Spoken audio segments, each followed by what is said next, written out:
Olá pessoal, tudo bem? Sejam bem-vindos a mais um vídeo do Pediatria Direta aqui no YouTube.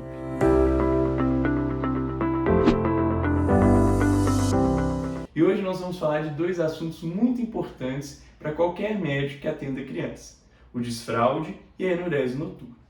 Vamos começar falando um pouquinho do desfraude, que é a retirada das fraldas. Mas antes de falar propriamente do desfraude, a gente tem que entender que o ato de tirar fralda, ou seja, da criança conseguir evacuar e urinar no local certo, é um marco do desenvolvimento pessoal social muito importante para a criança, porque gera uma independência para aquele ser humaninho.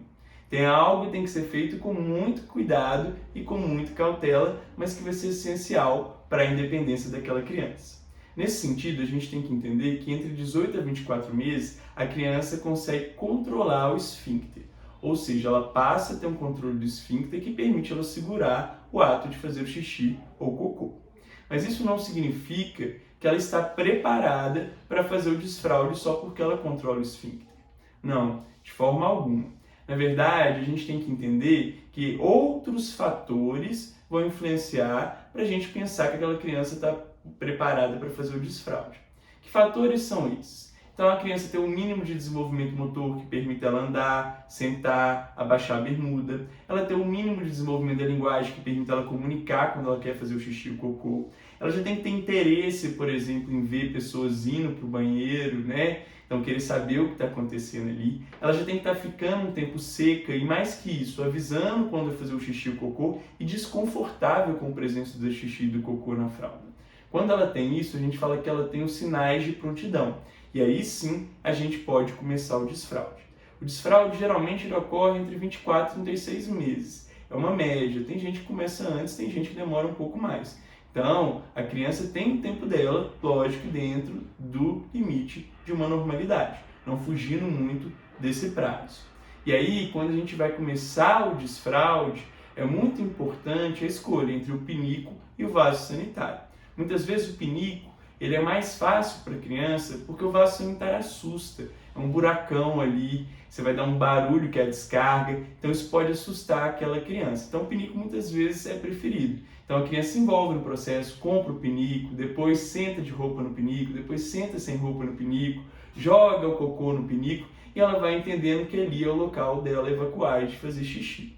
No entanto, tem crianças, por verem os pais fazendo ali no vaso sanitário, preferem o vaso sanitário. Tá tudo bem, desde que você respeite algumas coisas. Então, coloca um redutor de assento para aquela criança não afundar e coloca um apoio para os pés, para aquela criança se sentir firme para realizar o ato de evacuação ou o ato de urinar.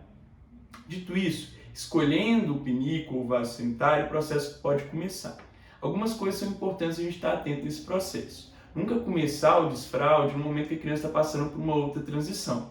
Então, por exemplo, nasceu um irmão novo, os pais estão separando, mudou de cidade. Isso nunca é o ideal. Por quê? Porque vai ser uma outra ruptura na vida daquela criança. Então, o melhor momento é quando a criança está dentro daquela normalidade, do habitual, sem grandes novidades. Além disso, idealmente, deve ser iniciado o desfraude dentro de casa e fora dele. Então, se a criança frequenta, por exemplo, uma escola, é importante que dentro de casa e na escola comece o processo de desfraude junto, porque senão confunde a cabeça daquela criança. O que em um local ela pode fazer na fralda e no outro local ela não pode fazer na fralda. Então, a gente evita esse tipo de situação. Outra coisa que é muito importante é naquelas crianças que têm constipação intestinal, ou seja, que têm dificuldade para evacuar, cocô duro, intestino preso, a gente tratar essa constipação intestinal antes de iniciar o desfraude, porque senão o desfraude vai acabar por o quê? Aumentar a intensidade daquela constipação intestinal e dificultar assim o processo. Feito esses fatores, ou seja, checando que os sinais de prontidão estão ali, que nenhuma dessas variáveis está atrapalhando, a gente faz o desfraude, que é óbvio que não é imediato, a criança vai errar e a gente nunca deve xingar aquela criança, a gente sempre tem que fazer um reforço positivo, de parabenizar quando ela fazer o xixi e o cocô certo, e aos pouquinhos aquela criança vai aprendendo. Não é de uma vez, nada na nossa vida é, mas esse processo vai acontecer. Quando você está com um pai, por exemplo, uma mãe, que esse processo está muito difícil, às vezes vale a pena esperar um pouco, 2 ou 3 meses, e depois retoma esse processo para que não seja algo tão desgastante emocionalmente para a família, certo? E aí, uma vez que ela completou o desfraude diurno, então que está bem estabelecido, a gente pode pensar no desfraude noturno. Geralmente aquela criança que já está fazendo xixi e cocô direitinho durante o dia e que já está começando a ficar seca à noite. Aí a gente começa esse desfraude noturno e normalmente ele tende a ser um sucesso também, com um ou outro problema ali inicialmente, mas que é contornado, falhas vão acontecer, mas aquela criança normalmente consegue fazer esse desfraude noturno também com sucesso. E aí a gente vai entrar na nossa segunda questão, no segundo assunto de hoje, que é o quê? Que é a enurese noturna, que é o famoso xixi na cama. A gente fala de enurese noturna quando depois de 5 anos de idade a criança continua fazendo xixi na cama. Então passou de 5 anos, aquele ato de fazer xixi na cama permanece, a gente chama de enurese noturna. Quando a gente está diante de um quadro de enurese noturna, é muito importante que a gente faça uma distinção. Essa enurese noturna, ela é monossintomática ou ela não monossintomática, ou polissintomática, como algumas outras literaturas falam. Aquela que é monossintomática é quando você só tem sintoma à noite, ou seja, ela só tem a perda de xixi no período da noite.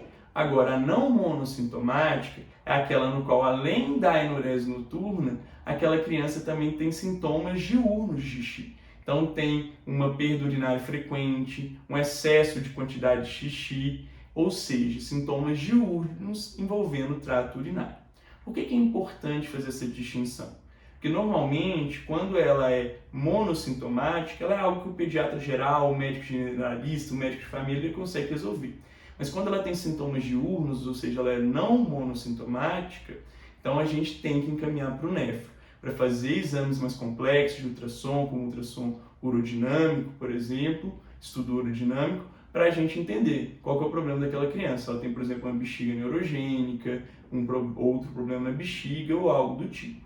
Então, quando é não monossintomática, a gente acaba encaminhando mesmo para o nefro. Agora, quando é monossintomática, pessoal, geralmente é algo que vai ter uma autorresolução. Na verdade, geralmente, se a gente for pesquisar na família, você vai ver que os pais também fizeram xixi até tarde. E a fisiopatologia ainda não é muito bem explicada. Tem algumas pessoas que falam que tem alguma relação com a ADH, ao não despertar durante o sono, mas, de uma forma geral, ainda não é algo completamente explicado. Mas fato é que quando você pegar essa criança, é importante a gente diferenciar se é uma enurese noturna monossintomática primária ou secundária. Então, o que acontece? Quando que a gente considera uma enurese noturna secundária? É aquela criança que já ficou mais de 6 meses sem fazer xixi na cama e volta a fazer. A monossintomática primária é aquela que a criança nunca deixou de fazer esse xixi na cama. Quando é secundária, normalmente tem um componente psicológico muito grande. Às vezes a criança começou a voltar a fazer aquele xixi na cama quando o irmãozinho nasceu, quando os pais estão separando. Então a gente tem que focar muito nessa questão aí emocional. Na primária, igual eu falei, geralmente tem um componente genético muitas vezes envolvido. E aí o que vai ser o nosso comportamento se a gente estiver diante de uma enurese noturna monossintomática primária? Primeiro, daquelas orientações gerais, né? Falar para a criança fazer xixi regularmente durante o dia e, antes de dormir, esvaziar a bexiga. Além disso, uma coisa que é legal a gente fazer também é reduzir a quantidade de líquidos à noite. Então, 2 horas antes de dormir, reduzir o volume de líquido. Não é legal, pessoal, só porque ela faz xixi na cama, a gente deixar ela dormir com fralda. Porque isso inconscientemente gera nela a sensação de que ela pode fazer o xixi ali durante a noite, que não tem problema nenhum.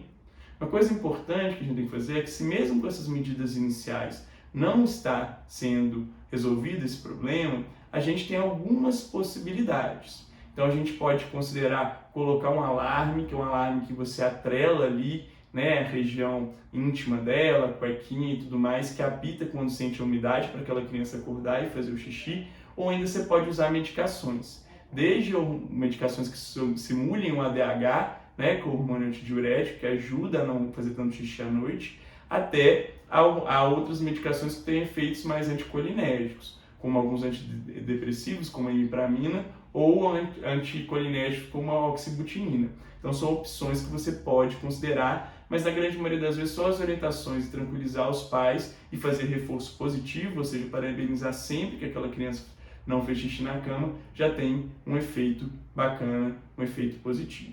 Uma coisa que é legal de se fazer em toda criança com enurese noturna, independente de ser mono ou não monossintomática, primária ou secundária, é fazer um exame de urina e descartar ali uma infecção urinária, que é uma causa que pode ter algum vínculo ali com esse xixi na cama.